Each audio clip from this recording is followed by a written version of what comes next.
திறந்தோன்னு பார்த்தீங்கன்னா பையன் திறந்தோன்னே தீபாவளிக்கு பட்டாசு பார்த்த குழந்தைகள் போல் அப்படி ஒரு குஷி அவர்கிட்ட. அது குடும்பம் சொல்லி உடனே எடுத்து நான் போட்டு விட்டேன். உடனே ஒரு MCR Pure Cotton Club, formals and casual shirts.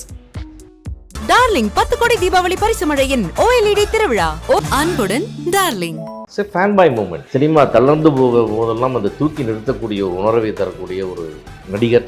இவ்வளோ பெரிய பேசுபொருளாக இருக்குன்றது எனக்கு ரியலி பிக் சர்ப்ரைஸ். திறந்தோன்னு பார்த்தீங்கன்னா பையன் திறந்தோன்னே தீபாவளிக்கு பட்டாசு பார்த்த குழந்தைகள் போல் அப்படி ஒரு குஷி அவர்கிட்ட. அது வந்து அவர் அப்படி எக்ஸ்பெக்ட் பண்ணவே இல்லை. அந்த மாதிரி நானும் அவ்வளோ பெரிய சர்ப்ரைஸ்லாம் இதில் இருக்குன்னு நானும் அப்படின்னு நினைக்கல. ஸோ பார்த்தோன்னே அவ்வளோ குஷி ஆகிட்டாங்க. குடும்பம்னு சொல்லி உடனே எடுத்து நான் போட்டு விட்டேன். போட்டுவிட்டு உடனே வந்து நான் உடனே ஓகே அப்படின்னு எடுத்து வச்சுக்குவார் அப்படின்னு நினச்சேன். நான் உடனே ஒரு அப்படி ஒன்று அந்த எல்லா வெளியே நின்று 10 கேமராக்கு முன்னாடி இப்படி எல்லாத்துக்கும் இப்படி கையை நீட்டி நானும் கையை பிடிச்ச ஸ்டில்ஸ்லாம் வந்துருக்கேன். எனக்கு ஒரு மாதிரி ஒரு ஜிவன் ஆயிடுச்சுன்னா அது என்ன சொல்கிறாங்கன்னு புரியல. அவங்க நைஸ் தேங்க்யூ இவ்வளோ தான் எதிர்பார்த்தேன். நான் அது வாங்கிட்டு வெரி நைஸ் சான்ஸில் என்ன இவ்வளோ பியூட்டிஃபுல்லாக அதை போட்டு பார்த்து இப்படியெல்லாம் போட்டு இப்படியெல்லாம் பண்ணாரா கொடுங்க நான் வேணும் அஷன்ஸ்க்கு கொடுத்துறேன். இல்லை நல்லா இருக்கு நான் போட்டிருக்கேன்னு சொல்லிட்டு ரொம்ப நேரம் அதை போட்டே தான் அந்த இதிலலாம் சுற்றி இருந்தேன். எனக்கு ரொம்ப அது வந்து ஒரு பெருமைக்குரிய தருணமாக இருந்தது. அதாவது நான் வந்து இவ்வளோ பெரிய இடத்துல இருக்கக்கூடிய ஒருத்தர் வந்து நம்ம இன்ஸ்பயர் பண்ணுற மாதிரி ஒரு விஷயத்தை பண்ணிட்டோன்றதுல எனக்கு ஒரு சின்னதாக ஒரு பெருமை சந்தோஷம். சார் அந்த கோட் ரிங் போட்டு ட்வீட் பண்ணிட்டாரு. இப்படியா நான் இப்போ தான் ப்ரோமோ கொடுத்தேன் அப்படின்னு சொன்னேன் நான். இல்லை சார் போட்டார், அவர் தகுதிக்கு நீ என்ன கொடுப்பீங்க அதில் அது வந்து அதோட வேல்யூ எல்லாம் நம்ம யோசிக்கிறது இல்லை. அதை வந்து கோட் அப்படின்னு கொடுக்கணும் அப்படின்றது தான் அது ஒரு விஷயம். இன்றைய சூழலில் பேசுபொருளாக இருக்கக்கூடிய விஷயம் வந்து நீங்கள் விஜய் அவர்களுக்கு வழங்கிய அந்த அன்பளிப்பு தான். கோலிவுட் வட்டாரமாக இருந்தாலும் சரி, தமிழகம் முழுக்க இது வந்து ஒரு பேசுபொருளாக மாறி இருக்குது. பொதுவாக வந்து தயாரிப்பாளர்கள் தான் வந்து பரிசுகள் வழங்குவாங்க. படம் வெற்றி பெற்ற பிறகு அன்பளிப்பு வழங்குவாங்க. நீங்கள் வழங்கியதற்கான காரணம் என்ன? ஏதாவது ஸ்பெசிஃபிக்கான காரணம் இருக்கா? ரொம்ப சிம்பிள். அது ஒரு கோடிக்கணக்கான விஜய் ரசிகர்களில் ஒருவனாக ஒரு ரசிகன் நடிகருக்கு வழங்கிய அன்பளிப்பு, அவ்வளோதான். ஒரு ஃபேன் பாய் மூமெண்ட். ஆமாம், நான் அது வந்து நான் பல முறை சொல்லியிருக்கேன். எனக்கு ரொம்ப ரொம்ப பிடிச்ச நடிகர் அப்படின்னா எனக்கு விஜய் சார் ரொம்ப பிடிக்கும். எனக்கு நான் அவருடைய பிக் ஃபேன். ஏன்னு கேட்டிங்கன்னா அது வந்து ரொம்ப வருஷமாக அவரை பார்க்குறதும், அதே மாதிரி வந்து ஒரு ஃபேனாக இல்லாமல் ஒரு சினிமாக்காரனாக யோசிச்சா கூட அவருடைய ஹார்ட் ஒர்க், அவருடைய டெடிக்கேஷன், அவர் கொடுக்குற முக்கியத்துவம், அவரை மெயின்டைன் பண்ணிக்கிற விஷயம், இப்படியெல்லாம் நிறைய விஷயங்கள் அவர் என்னை இன்ஸ்பயர் பண்ணிகிட்டே இருப்பார். ஒரு ப்ரொடியூசர்ஸ்க்கு வந்து ஒரு அக்கறை எடுத்து ஒரு படத்தை சரியாக முடித்து கொடுக்குறது, ஒரு எக்ஸிபியூட்டர்ஸ்க்கெல்லாம் வந்து ஒவ்வொரு வருடமும் ஒரு பெரிய ஒரு தன்னம்பிக்கை, சினிமா தளர்ந்து போதெல்லாம் அந்த தூக்கி நிறுத்தக்கூடிய ஒரு உணர்வை தரக்கூடிய ஒரு நடிகர். அப்பேற்பட்ட ஒருத்தருக்கு நான் ஒரு ஃபேன் பாயாக இருக்கிறேன் அப்படின்றதான் விஷயம். அது எப்படி சொல்லணும்னு தெரியல. ஆனால் நான் வந்து ரொம்ப சாதாரணமாக நினச்சி செஞ்ச ஒரு விஷயம் இன்றைக்கி இது வந்து இவ்வளோ பெரிய பேசுபொருளாக இருக்குன்றது எனக்கு ரியலி பிக் சர்ப்ரைஸ். நான் அப்படியெல்லாம் நினைக்கல. இது நான் ரொம்ப சாதாரணமாக நம்ம ஏதோ ஒன்று செய்யணும். நம்ம வந்து அந்த படம் எனக்கு ரொம்ப பிடிச்சிருந்தது. அதாவது கோட் வந்து எனக்கு ரொம்ப ரொம்ப பிடிச்சிருந்தது படம். நாட் தட் நான் சும்மா அதில் ஒரே 2 சீனில் வரேன்றக்காக அது பிடிச்சதில்ல. அதெல்லாம் அந்த சீன் நான் இருந்தாலும் இல்லாட்டி இந்த படம் அருமையாக இருக்கும்.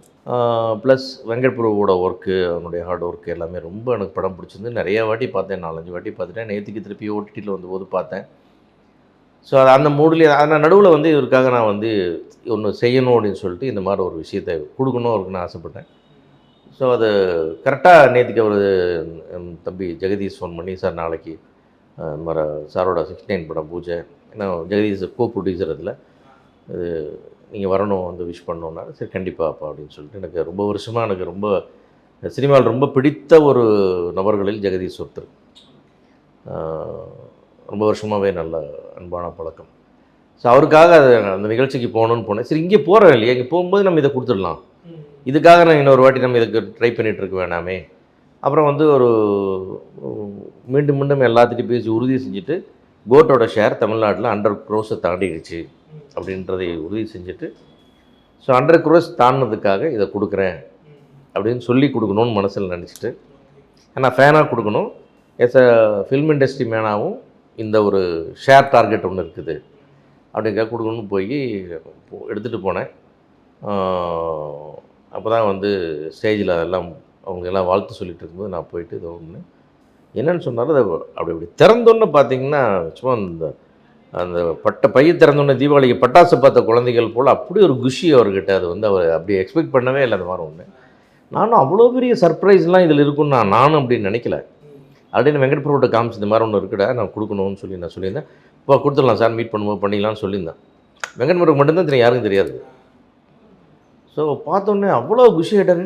கொடுங்கன்னு சொல்லி உடனே எடுத்து நான் போட்டு விட்டேன். போட்டுவிட்டு உடனே வந்து நான் உடனே ஓகே அப்படின்னு எடுத்து வச்சுக்கோரு அப்படின்னு நினச்சேன். நான் அப்படி உடனே அப்படி உடனே அந்த எல்லா வெளியே இந்த 10 கேமராக்கு முன்னாடி இப்படி எல்லாத்துக்கும் இப்படி கையை நீட்டி நானும் கையை பிடிச்ச அந்த ஸ்டில்ஸ்லாம் வந்துருக்கு. எல்லாத்தையும் எடுத்துகிட்டு ஃபோட்டோலாம் எடுத்துகிட்டு அப்புறம் கொஞ்ச நேரம் ஆச்சு. நான் சொன்னேன் அது வந்து அது ஒரு ஆர்னமெண்டல் தான், இவ்வளோ பெருசாக இருக்கும், அது போட்டுட்டுலாம் இருக்க முடியாது ரொம்ப நேரம்.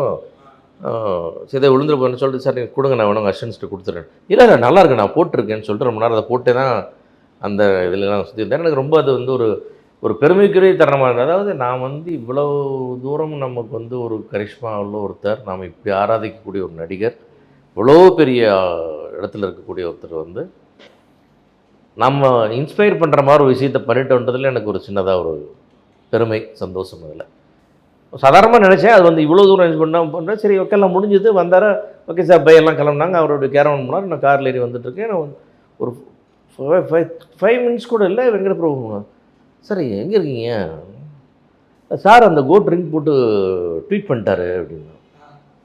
அப்படியா நான் இப்போ தான் பிரபு கொடுத்தேன் அப்படின்னு சொன்னேன் நான். இல்லை சார் போட்டார் சொன்ன உடனே டக்குன்னு எல்லாம் மீடியாலாம் ஃபோன் பண்ண ஆரம்பித்தாங்க. சார் நாங்கள் கேட்டோம் நீங்கள் தான் கொடுத்தீங்கன்னு சொன்னாங்க. அந்த அவர் ட்வீட் பண்ண பேஜில் அதை போடலை, இதை மட்டும் போட்டார். அவங்க டீமில் யாரை கேட்டாலும் சொல்லுங்கன்னு சொல்லிட்டாரு போல. அவங்க சொல்லிட்டாங்க. அப்புறம் எல்லோரும் மீடியா கேட்டாங்க. ஆமாங்க நான் போனேன் கொடுத்தேன். அப்புறம் அதுலேருந்து பார்த்தா அப்படியே வருது. இப்போ தான் வந்து இது இப்போ கொஞ்ச நேரம் முன்னாடி பார்த்தா அது வீடியோஸ்லாம் வந்துருச்சுன்னு சொன்னாங்க. ஸோ நான் அதான் சொன்னேன், நான் வந்து என்னுடைய அன்பை வெளிக்காட்டுவதற்கான ஒரு சிறிய விஷயமாக ஒரு மோதிரம் அப்படின்னு நான் யோசிச்சேன். அது வந்து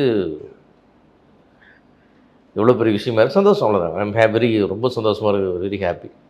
நீங்கள் கோட்டுன்னு ஸ்பெசிஃபிக்காக போட்டு கொடுக்கணும்னு பிளான் பண்ணி தான் கொடுத்தோம். அப்படி தான் சார். நீங்கள் நான் சொல்கிறது நீங்கள் வந்து மோதிரம் போட ஆளுங்க, அவர் தகுதிக்கு நீங்கள் என்ன போட்டிருக்கீங்க? நீங்கள் அவர் தகுதிக்கு நீங்கள் என்ன கொடுப்பீங்க? அதில் அது வந்து அதோட வேல்யூ எல்லாம் நம்ம யோசிக்கிறது இல்லை. அதை வந்து கோட் அப்படின்னு கொடுக்கணும் அப்படின்றது தான் அது ஒரு விஷயம். அதனால தான் நம்ம அதை தேர்ந்தெடுத்து அதை செஞ்சோம். கிரேட்டஸ்ட் ஆஃப் ஆல் டைம்ங்கிறது தான் அது கோட்டுங்கிறது. இந்திய சினிமாவில் அவருடைய உச்சங்கிறத எப்படி சார் பார்க்குறீங்க இன்றைய சூழலில்? தமிழ் சினிமாவில் நம்பர் 1, இந்திய சினிமாவிலே கிட்டத்தட்ட அவர் நம்பர் 1 இல்லை சார். அப்படி இல்லை. நாம் வந்து ஒரு ரீஜனல் லாங்குவேஜ் இதுக்குள்ளே தான் நம்ம பேசணும். ரீஜனல் லாங்குவேஜில் பார்க்கும்போது நாம் வந்து இன்றைக்கி ஒரு சவுத் இந்தியாவில் நம்பர் 1 அப்படி சொல்லிக்கணும் சார். நம்பர்ஸ்லாம் ஒன்றும் இல்லைங்க சார். அதான் சொன்னேன், நான் கொஞ்சம் முடி கூட சொன்னேன். நீங்கள் வந்து தமிழ் இண்டஸ்ட்ரியில் ரஜினி சார் கொடுத்த சக்ஸஸ் ரேஷியோ, ரஜினி சார் கொடுத்த ப்ராஃபிட் ரேஷியோவை ஒருத்தர் தாண்டணுன்னா உலகத்தில் இன்னொரு வாட்டி பிறந்து வந்தால் கூட செய்ய முடியாது. ஏன்னா அந்த ரேஷியோ அதிகம். அதே மாதிரி விஜய் சாரோட ரேஷியோ ரொம்ப பெருசு வச்சுங்களா. இதில் நம்பர்ஸ்லாம் ஒன்றுமே இல்லை. இன்றைக்கி இந்த நம்பரில்ப்பா, நாளைக்கு அந்த நம்பருக்கு போயிடுவாங்க, அதெல்லாம் வேறு விஷயம். அவங்களுடைய படங்கள் நம்பர் ஆஃப் ஃபிலிம்ஸோட ஆவரேஜ் ஹிட் என்ன, சக்ஸஸ் ரேட் என்ன, இதனால் எத்தனை ப்ரொடியூசர், டிஸ்ட்ரிபியூட்டர், எக்ஸிபியூட்டர் டீம் எவ்வளோ பேர் பெனிஃபிட் ஆனாங்கன்ற பார்க்குறது தான் நம்ம அந்த டாப் ஸ்டாருங்கிற கிரேட் அங்கே தான் வரும். வெறுமனே அவங்க வாங்குகிற சம்பளமோ அவங்க நடிக்கிற நம்பர் ஆஃப் ஃபிலிம்ஸோ அதை முடிவு பண்ணாது. அதுக்கு அப்படி தான் நம்ம எடுத்துக்கணும். அதை நம்ம உங்கள்கிட்ட ஏதாவது ஸ்பெசிஃபிக்காக சொன்னார் அந்த கிஃப்ட்டை வாங்கினதுக்கப்புறம் ஏதாவது சந்தோஷத்தை பார்க்க? இல்லை அதை நான் ரொம்ப எனக்கு ஒரு மாதிரி ரொம்ப ஜிவன் ஆயிடுச்சு. என்னடா அது என்ன சொல்கிறாருன்னு புரியல. ஏன்னா ரொம்ப அவர் வந்து நான் ஒரு சாதாரணமான தேங்க்யூ அப்படி அதுதான் எதிர்பார்த்தேன். நைஸ் தேங்க்யூ இவ்வளோ தான் எதிர்பார்த்தேன் நான்.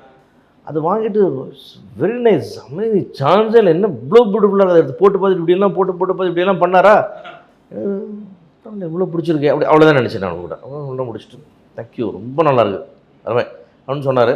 அப்புறம் சொல்லிட்டு நான் சொன்னேன், சார் படம்லாம் நிறைய வாட்டி பார்த்தாச்சு, நேற்றும் ஓடிடிலையும் வந்துருச்சு, பார்த்துட்டு தான் வரேன்.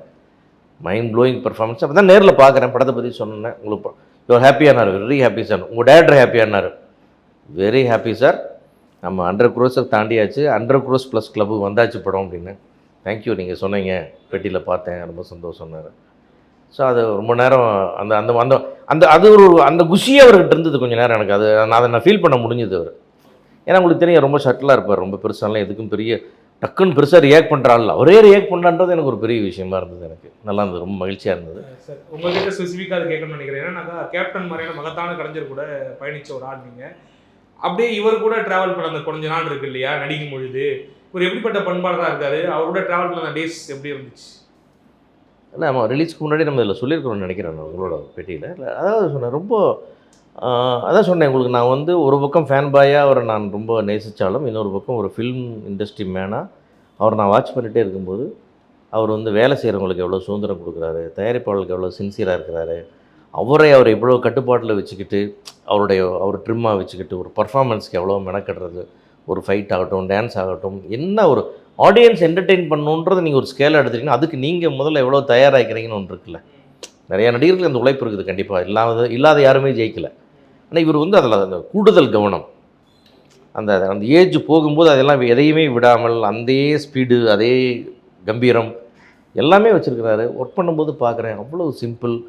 அந்த விஜய் வந்துட்டார், அதெல்லாம் ஒன்றுமே இல்லை, சாதாரணமாக அவர் பாட்டுக்கு ஒரு ஓரமாக வரவும் போகவும் அமைதியாக வேலை செய்கிற இயக்குனர் கூட முழு சுதந்திரம் கொடுத்து அற்புதமான மனிதராக இருக்கிறார். அதெல்லாம் ஒன்றுமே எனக்கு அதான் சொன்னேன், எப்படி எந்த கோணத்தில் பார்த்தாலும் எனக்கு அவரை பிடிக்கும் அப்படின்றதுனால அது நடந்தது. பட் என்னமோ ஒரு வந்து ஒரு மோதிரம் இவ்வளோ பெரிய ஒரு விஷயத்தை கொண்டு வந்தது ஓகே ரொம்ப சந்தோஷமாக இருக்குது. சரி, கேட்கலாமான்னு தெரியல, எவ்வளோ பவுன் சார் அது?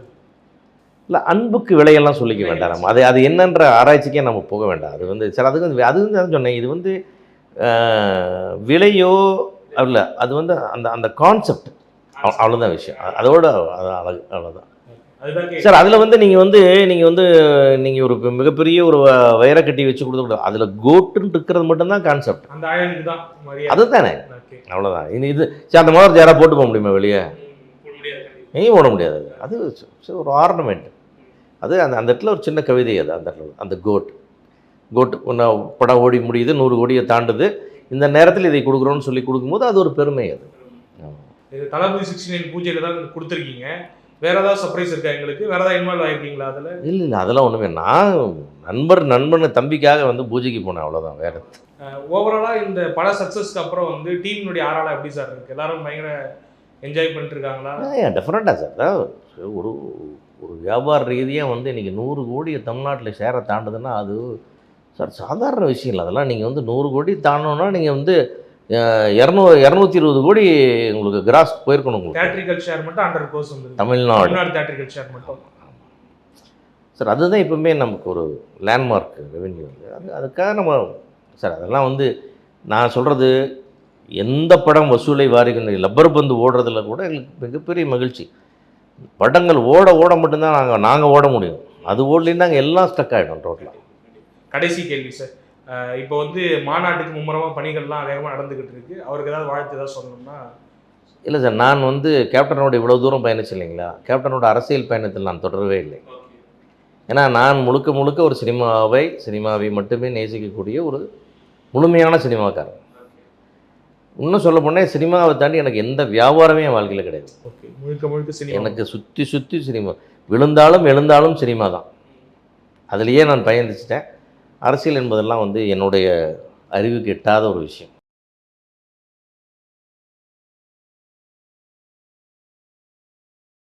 MCR Pure Cotton Club, formals and casual shirts. Darling 10 கோடி தீபாவளி பரிசு மழையின் OLED திருவிழா. அன்புடன் டார்லிங்.